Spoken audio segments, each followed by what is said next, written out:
大家好，欢迎来到今年第一期的赛事周报。由于今年的第二赛段 LPL 和 LCK 两大赛区都采取了组内双循环的模式，那这几天刚好又是第一个循环差不多打完的节点，所以就非常适合我们来一波阶段性的总结。那最近呢，骚事太多了，再不来期总结啊，我们 LPL 就要从歌坛赛区变成大鸟转转赛区了。那不过鉴于视频时长问题，我们的总结也将会分为上下两期。这期我们会以登峰组的头部队伍为主，着重讲讲最近比较火热的几个队，而下期呢，我们再聊一聊 LCK 加剩下的 LPL 队伍。那本期你就能看到 LPL 陀螺大循环，登峰组10队各有胜负，完成完美闭环，但闭环之下是滔博陀螺王的一骑绝尘。除了哥哥伟大 Make IG Great Again 外，滔博是接连的手下了其他上游强队的挑战，豪取7-1的好成绩，可以讲坐稳了大王的交椅。而 IG 京东虽然第一轮没有滔博那么亮眼，但 IG 击败了滔博，京东横扫了 AL， 那都证明了自己的潜力。当然一些失败也证明了队伍的下限。可场内不亮，场外亮。由于两队最近也有不少有趣的场外新闻，那具体有啥好玩的，就听我一一道来了。那我们开始进入最喜欢的登峰组环节。所谓家国不幸失家幸，随着先锋赛的惨败啊 ，LPL 的歌坛也迎来了新的繁荣。而始作俑者滔博哥也确实在 LPL 没有太多压力的巡视着他的领地。先锋赛再让人失望，大家也得明白，滔博他是一路 BO5 赢出去的呀，这足以证明队伍打这种全局 BO3，他们不会有什么 BP 压力。在红米搭上本身就很适配的勇烈双子后，滔博这个队伍的下限还是没有问题的。即便偶有波折，会因为一些逆天失误输掉1小分，但我们不看某局，而是聚焦在 BO3 的整体来看，你会发现滔博选出来的阵容都是比较符合选手熟练度的，或许不是特别完美，但一定适合滔博几个选手。所以比赛过程虽然滔博这个队伍送起来是真的很快很夸张，但他们的下限在目前登峰组这种每个队伍都有一些规则怪谈的情况下，他们还真是挺稳定的，无论是发挥还是心态。比如打 BO 军那场 BO3， 在上来第一局啊30分钟不到死了32次，这种完全被打碎的情况下，滔博第二场依旧还是能够打得很扎实，这样的调节还是挺不容易的呀。我们拿 BP 来讲啊，在兰博、莉莉娅被ban掉后，滔博他第3手按掉格温，然后给 BL 军拿到一个猪刀，而2轮再ban掉凯南的情况下，BL 军他就没有 AP 完了嘛，那必然是一个很菜刀的阵容。此时蝎子飞起来就一定无敌，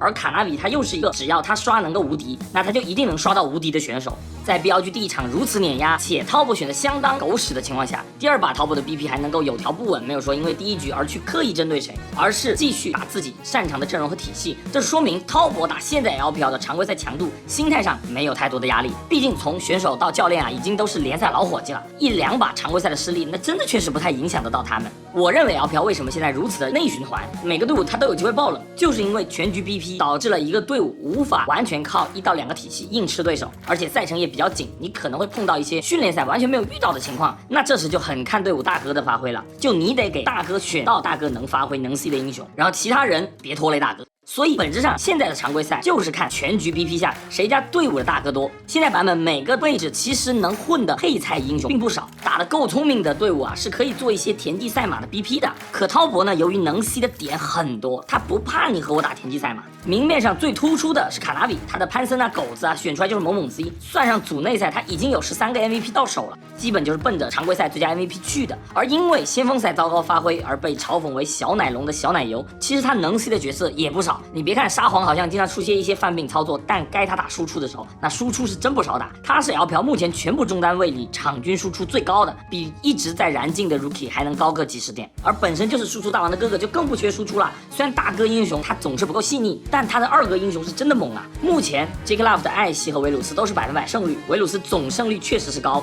但选就赢的还真是只有 J.K. Love。而大伙虽然老是调侃坚毅眼神的底库德莱文，但在我看来 J.K. Love 的艾希才是真的底库，才是真的坚毅，就选出来我就感觉稳了。而且他的剑啊真的有魔力，一句话形容就是百补穿杨。反正今天为止呢，哥哥的艾希还是1把都没输，所以打滔博你要想完全封锁大哥 BO3 我觉得很难做到。何况像69啊刘神啊，在版本主流英雄的掌握上都是完全 OK 的。69的大哥英雄可能没有那么大哥，但起码也够用，而69的配菜英雄那就根本就不用我说了。所以滔博即便翻平1把 BP， 后面的调整也都是很快的。目前唯一输掉的 BO3 也就是打 IG 的那个忍界大战，那个 BO3 其实也比较变态，评价也就只有一句话，那就是哥哥伟大无需多言。送的节奏有些多了。但 JK Love 他是个什么样的选手呢？就他一旦爆坑了一次，他是会马上反省的，然后开始进入到稳健 C 的模式，你让人想喷都下不去嘴。下一场打 TT 直接一次不死，稳得让人想吐。然后打 WE 呢，在1-1落后的情况下，也是绝活抵库寒冰，各种神剑 carry 比赛。而且第4卷的春哥也是把态度告诉大伙了呀。说白了，以 LPL 现在的强度，滔博想赢比赛，能倚仗的点太多了。虽然他们真的送起来没完没了，除了6-9外，个个都是那种暴毙好手，但耐不住，不死不怕输啊。你 BOE 可能有点小变态，可你一旦给滔博进入到一个进攻状态，那确实是雄狮巡视的他的领地，运营跟滔博差不多的，大哥没有滔博多，而大哥和滔博一样多的运营没滔博好。虽然滔博也会送，但在 LPL 现在的变态环节下，滔博其实已经算送得慢的了。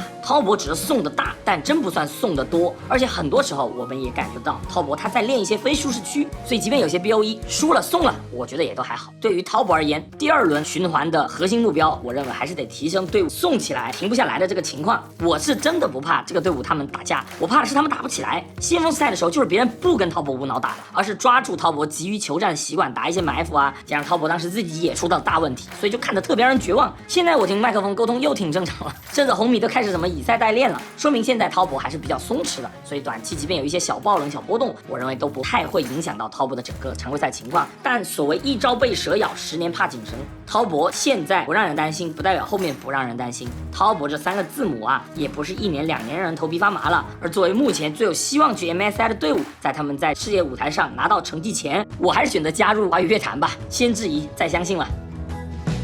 听见你说朝阳起又落。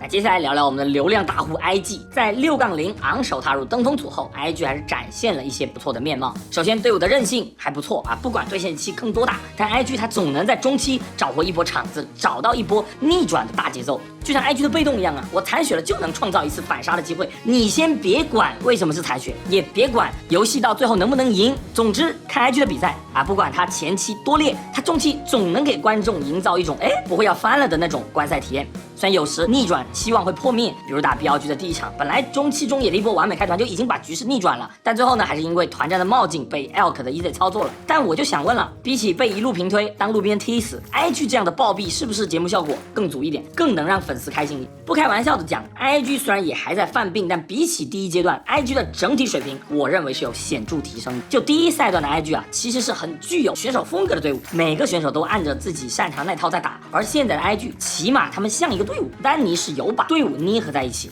而其中最明显的就是 Rookie 的定位。Rookie 现在参与队伍节奏的频率是有显著下降的，队伍给 Rookie 的职责就是中期刷钱，然后团战你当大哥。虽然有些局 Rookie 在队伍劣势的情况下，还是偶尔也会有忍不住做不到超比那种恐怖的我独自升级，但大部分对局 Rookie 都很好的完成了队伍给他的战术需求。Rookie 安心刷，节奏野辅抓，所以第2赛段能够完全专注在团战和对线上的 Rookie 给我们贡献了仅次于小奶油的分均输出，同时场均击杀 LPL 前3，场均助攻 LPL 前3。而以往 Rookie 要达到这样的华丽的进攻数据，他的打法就一定需要队伍在中期就结束战斗。而现在 IG 的场均游戏时长来到35分钟，是登峰组时长最长的情况下， Rookie 他还能打出这样的数据，证明了这个方向没问题。Rookie 现在的场均经济虽然仅仅在 LPL 中单里排到前4，但如果我们把最近3年的常规赛分均经济排名列出来一看，我想大伙已经知道改变有多大了。虽然 Rookie 的 MVP 次数没有过去那么夸张，但看了比赛的兄弟们应该都知道 Rookie 的发挥绝对是没问题的。输不会因为 Rookie 输，赢又少不了 Rookie 的发挥。很多局 Rookie 他都是 MVP 级别的发挥。就如果我们把发挥按分数来量化，那么100分能拿 MVP 的话， Rookie 的 MVP 次数少，不是因为他拿不到100分，而是队伍里又有其他的100分。和 Rookie 一样，整体发挥相当稳定的还有 Gala， 抛开个别操作判断失误，大部分对局 Gala 和意境一样是又稳又 C。作为 ADC， 分均输出能排到第2，和第1的 Leaf 差距也不大。双 C 稳定是 IG 能够有底气跟对手打长盘的关键。作为场均时长最长的登峰组队伍，虽然 IG 现在的排名不算高，并且红色方胜率比较难看，但他们在蓝色方选到他们想要的阵容时，其实赢的还是挺流畅的。双 C 都拿到好东西时， IG 真是一个很有韧性的队伍。那是什么制约了 IG 现在的成绩？甚至小分项都比较吃亏呢？那就得说现在很多队伍打 IG 的一个公式思路了，那就是对线期打 Mako， 转线期抓德赛。IG 现在不管做什么 BP， 其实打法都差不多。Rookie 和嘎啦主发育，杰杰和 Mako 看情况做事儿，而德赛则是队伍的变数。但 Mako 一开始的状态并不好，出现了一些不该出现的线杀和中期脱节。就 Mako 现在他做视野，给我的感觉就很像姿态以前评价 Soft， 而 Mako 一旦开始死，那他就停不下来了。在刚进入登峰组时 ，Mako 他有一个明显的阵痛期，发挥相当差，88死4次以上，甚至被朱开说了一个很变态的词。但随着自己的调整，其实 Mako 明显开始回暖，进入到神鬼2象性的阶段。实际上 Mako 他选到不容易死，且他本身熟练度就很高的辅助时，胜率就是很高，表现就是很可以的。可一旦选洛啊、泰坦之类，他坦度不算很够，很容易死的辅助，那就很容易完成送死流的味道。Mako 场均死亡有 4.5 次，比同样不怕死但改开团的 PPGuard 还多 0.1 次，也是成为了登峰组场均死亡最多的辅助。同时在对线端 ，Mako 在劣势后也确实非常容易阵亡。辅助死亡多带来的直观影响就是视野肯定差，毕竟你都黑白屏了，那怎么做视野？所以 Mako 的场均差眼，登峰组垫底也很好理解。但我并不认为这些全怪 Mako， 本质上还是 IG 他在练和第一赛段不同的游戏节奏导致的。第一赛段的 IG 明显是偏打架的，你要打我必跟你接正，所以前期爆一波团战就不用看了。而现在它不一样 ，IG 第二赛段开始沉下心来打运营、打拉扯、打发育，短期肯定是有缺陷的，你毕竟不那么熟练。全局 BP 下经常会给 Mako 选到一些但 Mako 熟练度不那么够的英雄，那自然很多临场判断会差一些。但我们如果看长远、看发展，这样短期内的波动其实可以接受。虽然阵亡的多肯定有影响，但作为辅助 ，Mako 的场均助攻、参团率这些指标都是登峰组的前2，和第1名的刘劲松也就差一点。可以说 Mako 确实他不稳定，死的也确实多，但他的长板没有因为问题而无法发挥，这其实就能接受了。说白了 ，Mako 这个年纪，你又想要他兼顾指挥的同时，还要保证操作和选位判断跟年轻时候一样细腻，太难了。但 Mako 确实还是得降低一下死亡率，主要是 Mako 他一旦开始死，德赛就会遭殃。因为 IG 主战场现在是野辅为核心 ，Mako 一死，正面 IG 就没节奏，对面一旦正面没有压力，他就开始弄德赛。如果说 Mako 登峰组表现是虽然臭，但起码越来越香，那这段时间德赛就是稳定的让人捉摸不透。德赛不是真不行，他依旧是伤害大王 ，MVP 次数也仅次于圣枪哥。英雄池他也囊括了输出和坦克，在输出端他经常也能贡献精彩的表现。该 C 该拿 MVP 一样不手软，但这些数据体现不了他对队伍的伤害。德赛虽然也有被对手脏抓的画面，这我觉得是 OK 的，自己亏团队赚嘛。但有时候德赛他老是做一些没有必要的操作，就让人觉得很怪，感觉就是打得不太老实。玩输出角色的时候，他总想操作到很极限，而他玩工具角色的时候，又玩得太像输出位了。比如输给 NIP 的那个 BO3，第一场德赛的杰斯本身团战他确实不好活 ，NIP 阵容的控制链就特别足，所以这把德赛是需要打得规一点的。等 NIP 冲进来卖队友，他打残局嘛。但德赛的团战思路就是我先把输出打了，位置差点无所谓啊。从数据来看，全场38000的输出确实不低，但这样的团战处理其实是会给队伍负担的。残局 IG 这个阵容就是需要杰斯来收尾。你像35分钟这波远古龙团，本来 NIP 就是一波大败，结果杰斯莫名其妙回头导致被换，这里残血必回城 TP 出来一起吃远古龙。其实游戏就直接结束了，本质上和输给标军那把被 L 给秀起来那波的情况很像，就是太贪输出，太想一波打死了。到了第2把的那个上单不灭鳄鱼，本身德赛这把就是做双吸配件的一把嘛，但团战他老选一些只有输出角色才该有的站位，结果就是逛街，就感觉德赛他在队伍里的定位太过于多面手了，导致他的肌肉习惯得在当大哥和当配件之间来回切换，结果就是切不太过来，所以发挥的稳定性很差。虽然他是输出大王，但场均死亡3.9次，是所有上单位里死最多的，同时场均补刀也是上单选手里最少的。德赛在击败 WE 的那个 BO3，才拿到了2025年复出以来第一次的系列赛正战绩。虽然上单确实容易死，但总这么不稳定也确实不是办法呀。一个队伍其实有一个点死的多很正常，但 IG 的问题就在于他同时作用 Mako 和德赛2大死神。就这把可能德赛好起来，但 Mako 送风，下把就变成 Mako 稳定了，德赛又有点不明不白，就看得很痛苦。加上 IG 的 BP 总是在尝试，总做那种明知山有虎偏向虎山行的 BP， 就让 IG 现在的观感非常撕裂。他们其实不弱的，但也非常不稳。其实5个人都很正常的时候 ，IG 的上限真的很 OK， 甚至可以说如果 IG 在对线期没有任何意外发生，纯均势的进入中期的团战期，那么这时 IG 的强项就会非常明显。他们的团战协调性、抓机会能力、打拉扯能力都很不错。比如打 WE 的 BO3， 对线期 WE 还有声有色的，结果第一把均势打个5v5，直接就把 WE 打碎了。WE 其实没那么弱的，起码在登峰组下游队伍里他是有竞争力的。但对线期不出意外的 IG 局，顺起来就赢得非常流畅。IG 其实真不算很纯粹的打架队，他们的运营能力是被很多人低估的。只是有时候丹尼选出来的阵容对运营的要求已经飞到天上去了，我感觉真的有些阵容只有23年 T1 能玩，然后 IG 呢就会因为阵容容错低，前期失误一波，直接全盘崩塌了。打 NIP 第3把就是这样，虽然看上去是豹女掉点，但1级野区犯错就已经在埋坑了。真要说大伙都干了，就 IG 我对他们的预期其实就是第2赛段完成磨合，站稳中游。我认为真的粉丝不用太在意 IG 现在的成绩和排名，而是要看常规赛队伍他们练了什么，游戏的内容是否往一个越来越高效的方向去走。那我知道此刻会有朋友问了，怎么 IG 4个人都聊了一遍，却反而漏了杰杰呢？因为杰杰最近的节目效果有点变态了，我放在京东这里一起讲。我其实不算特别经常聊八卦的 UP 主，但最近杰杰的这个女朋友事件吧，给我的震撼确实也蛮大的，震惊程度堪比第一次看到晴天的那个肚痛。那我了解的情况是这样的，杰杰呢交了个新女朋友，然后在扒这个新女友的信息时，发现他这个女朋友曾经写过杰杰和 Scott 的男同文，然后还牵扯进了非常多的 LPL 选手，然后爆出来的当天，众多职业选手集体上线吃瓜，连高高都不困了。怎么说呢，就很难想象吧，自己30岁了还要学这么新的知识。我也是第一次在这个过程中认识到了磨和攻这2个词。然后网友就发疯了，这几天的比赛弹幕和评论区很多词已经让我不能直视了，只能说 LPL 从华语乐坛到现在各种谐音梗，我感觉我们赛区的画风越来越偏了。Scott 呢甚至在 solo 中选出了赵信，只能说咱不愧是开局赛区大伙确实乐在其中。今年这个成都的 S 赛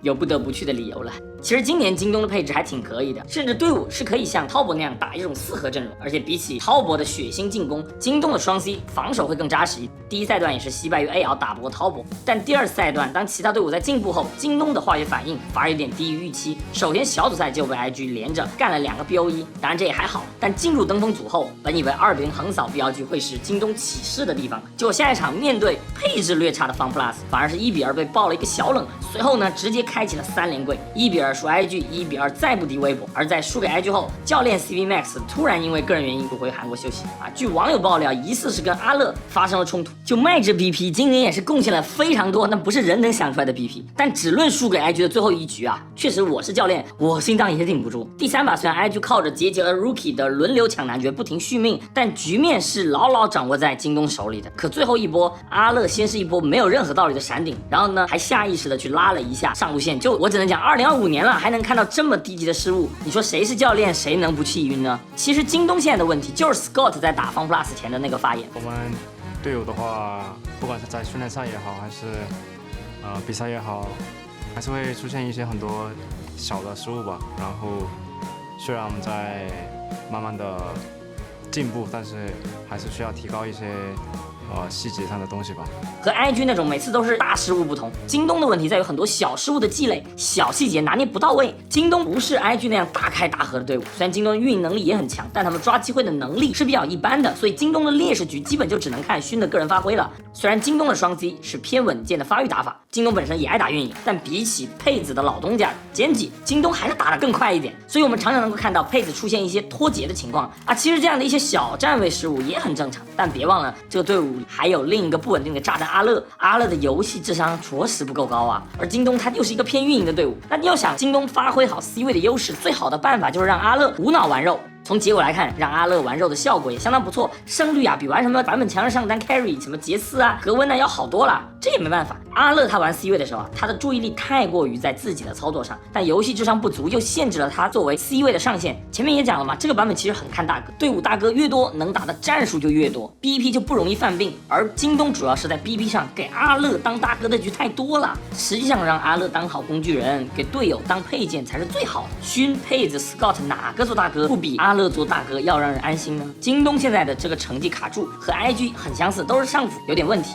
但 IG 的上辅更多的是状态问题，而京东的上辅则是定位。Missing 和佩子这个组合和 Gala、Miko 其实蛮像的，都是对线期凑合一下，然后中期呢辅助开始带动全队 ，AD 就安心农兵。但 Missing 这2年的经营状态，我感觉确实也不太稳定，我也没太研究明白是啥回事儿。但从数据来看呢，Missing 的参团率居然是登峰组里辅助里最低的，也就比被抬下去的行要高一点。这样的数据说明他和队伍的串联还没有达到一个让人满意的程度。他和 Miko 一样，都是我觉得很神鬼2项性的选手。其实京东想要短期内快速拿成绩，只需要把 BP 的侧重无脑往中野靠就行了。你就让中野拿能 C 的，然后上路玩肉去混，你就无脑玩这套 BP， 竞争力绝对是一流。当然如果追求长赢程，多练点新体系还是有必要的。其实这个版本即便是 Scott 这样打法的选手都出现了明显的状态波动，说明了10C 10坑在这个版本就是正常的。我觉得反正对于京东来讲和 IG 一样，今年真不用急，你先把失误减少，把下线打住，你就明确好中野的优先级，然后让 Pace 和 Missing 慢慢适应团队节奏，把基本框架解决，后续上线自然就来了。别急，你真不能再让教练发病了。那中上游队伍聊了几个，现在我们来聊聊中下游队伍。Doinb 所在的 NIP 呢，这段时间不知道算过得好还是不好。从成绩来看 ，NIP 在首轮登峰组打得很挣扎，目前2胜7负，连中游都算不上。但偏偏呢，他们赢下了 IG， 而且还赢得挺漂亮。从前面说的大哥理论来看 ，NIP 现状很好理解。Doinb 能 C 的英雄，对手不会放。他的瑞兹加里奥是 NIP 被ban最多的，而其他英雄呢，又只能做配件。那这时你就得看队友了。而山鸡和Doinb也很像，当大哥打，他其实不出彩。加上这个版本上单能肉住的英雄很多，所以山鸡很自然而然的就往这个方向出英雄了。那 carry 的压力就全部来到 Leaf 和 Aki 身上。但这两兄弟突出一个我能 C， 但我也能送。这个版本我为什么那么强调大哥的重要性？一波团战发挥出色，2波团战发挥出色，他不够。大哥是什么？是每一波团我都能稳定的发挥。而 Aki 和 Leaf 不是这种人，他们有些失误太低级了，他们往往会打7成好局，但没法从头打好到尾。就拿和滔博的那场究极膀胱局来讲 ，NIP 选出卢娜打节奏，对线期也是巨大优势，中期也很 OK。结果 Leaf 塔前一波低级失误，有闪的时候被捆到，导致没有一波掉。那这种失误我们可以理解，也可以怪山鸡说你怎么不继续扛塔？但后面就开始发温了呀，中上都在收线，结果 Leaf 很本能的追出去打伤害，就做这种没有必要的尝试。结果就是刘青松不惯着你直接反开，而阿 K 他也是类似的选手，总去做一些低回报高投入的选择。虽然打滔博这把最终还是 NIP 拿下了，最后一波阿 K 也判断很好，但 NIP 抓住机会和他们给机会的频率是一样多的，这对于本身就缺稳定大哥的队伍来讲真的很致命。尤其是 Leaf 他暴毙的毛病真的太久没能改过来了。Leaf 其实真是一个很会打输出的 AD， 也真的很敢打，他的输出占比和分均输出都是 AD 位的第一，但场均死亡也是 AD 位最多的呀。实际上 Leaf 适合的版本就是一整局就打1-2波决胜团的那种，那他的成绩会比现在好很多。可如今的版本你就是需要多次团战来慢慢滚雪球的， NIP 需要 Leaf 打输出去弥补Doinb和山鸡没有 carry 英雄的问题，但 Leaf 总会因为想跟输出把自己置身在一个容易死的位置，而队伍定位上 Leaf 他又不能死，他一死发育节奏就断了，所以就很怪。 NIP 理论上应该打4保1的，但实际上却是 Leaf 他不停跟着上中野的节奏在跑，所以 NIP 这个队伍虽然节奏能力很不错，打上游队伍也能有一定程度的主动权，但他们总是转换不成终结比赛的一个结果，而且他们对于小龙的重视程度太低了。我没有想过 NIP 居然小龙控制率是联盟垫底的水平，别的强队打小龙置换了，最后他会养出一个很肥的大哥来出山接管团战，而 NIP 无论是山鸡还是 Doinb 吃再多经济都没法成为像 Chovy 之类一锤定音的大哥，所以 NIP 就必须是那种我一波节奏不能断的不停的赢团，那这就太难了呀。但我也不想苛责 NIP， 因为大伙也能看到他们很多尝试，但确实选手定型了，就不说 Doinb， 我们就说 PPGuard， 他就是那种为了团队完全不惜命的服，所以有时候他会开好团，但有时候就会白给。这么多年呢，真的很难改变了。NIP 我的评价就是他只能等版本，如果后面的版本对 ，NIP 还有杀出重围的希望；如果版本不对，那 NIP 可能大概率会淹死在中下游这个位置了。没办法，能 C 的人真的不够多，也不够稳。本身靠他们的联动能力，我觉得打哪个队都有机会啃下一局。但随着 BP 越往后，那能吃的英雄越少呀 ，NIP 其实就越难受。他们的英雄池不是不广，而是能 C 的英雄太少。大家也能感觉到Doinb硬选那种他不擅长的英雄，效果是真的很差，所以就卡在这儿了。只能说登峰组只有啃下 IG 的那个 BO3 NIP 给了我们一些惊喜吧，其他大部分时候还是比较平庸，就不知道第2轮循环的时候 NIP 能否延续对 IG 的压制了。那我们最后来聊聊 WE 最近小日子过得不错，在经历了开局6连败的俯冲后，现在是迎来了一波神奇的3连胜，主要是爆冷击败微博让战绩一下子好了起来。微博也因为这场爆冷直接被冲到关微博了。其实现在这个版本爆冷是非常正常的，只要你队伍里有大哥能站出来就是有机会。而 WE 这种拼好队主打就是我只练一个思路，我打好一种体系，这样即便我的大哥没有那么大，但也能等到对手自己犯病啊。WE 讨来的这个新大韩双 C Karis 和这个 Taeyong 都是之前 LCK 中下游的选手，在 LCK 上场的次数也不多，我反正没有啥印象。而从目前表现来看，性价比绝对是拉满了，只能说20年俱乐部的底蕴摆在这儿呢 ，LNG 你就学吧。WE 有竞争力的就一套思路，那就是上单无脑玩肉，然后看情况让双双 C 和打也舒服啊。对，就是现在我觉得很适合京东的 BP 那种。但京东呢，它属于可选项，而 WE 就属于我没法子，牌库就这点东西。怎么说呢？就争论上限，它确实也不是很厉害，然后队伍沟通也就那样。但奈何啊，现在很多队伍他自己犯病也多。说白了 ，WE 他打中上游的队伍啊，主打就是等对面犯病，你 BP 不犯病，打的也不犯病 ，OK， 这把分给你了。赢微博的第3把，不是说 WE 进攻做的多好，而是微博他自己就选了个很笨的阵容，前期没优势就拼团战呗，然后人头换着换着 ，WE 的 C 位团战就无敌了，你也没感觉出 WE 他做了什么，就是打团就赢了，这就是版本现状啊。很多 BP 是真的不好赢。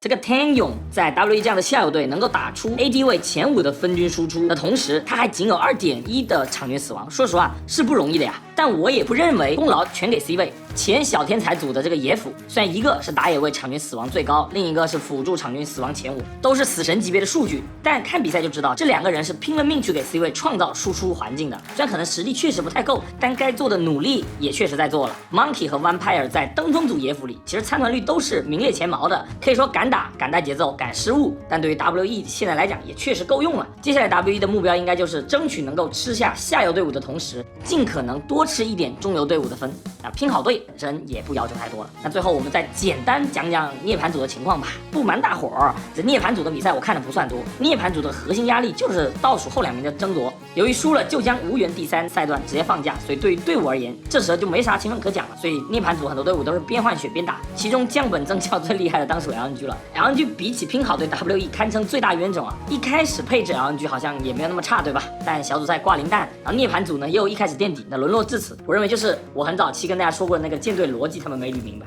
新队伍构筑的第一个阶段就是要找大哥啊，你能 C 的大哥才能撑起队伍的下限，让其他队友围绕着他打。你不是 S 赛那样的强强对抗，你不是说比谁的短板少。LNG 就是很经典的认错大哥了，搞了一大堆优质的配菜。很多选手他也不是说没有实力，但从风格和定位上 ，LNG 就没有一个能当大哥的人。LNG 打到现在这个结果，我只能说经理的眼光确实难评。不过这一点从前年放走他坦，去年放走 Scott 也能看出来啊，这黑暗4天王他就是要当定了的呀。网传身价巨高的微微在分组赛一场未胜后，也是直接携手 Fortic 一起被 KTV 了。而换了新的打野5条悟和新的 AD LP 也是难掩败势。最后呢，换了新打野小方，才终于在25年拿到了他们的战队首胜。我只能说真有你的。剩下几个队我也就不多聊了，比赛也不多，也没有太多好玩的地方。我唯一期待的就是最近传出有国外资本的想买 RNG， 我靠，赶紧出货吧！就天天看着 RNG 这种招牌，然后赖在涅槃组这样子摆着，真没啥意思的。那本期内容就这么多，我们下期再聊聊剩下的 LPL 队伍和隔壁 LCK 的情况。感兴趣的观众，你关注一下我。那我是元某人，下期再见，拜拜。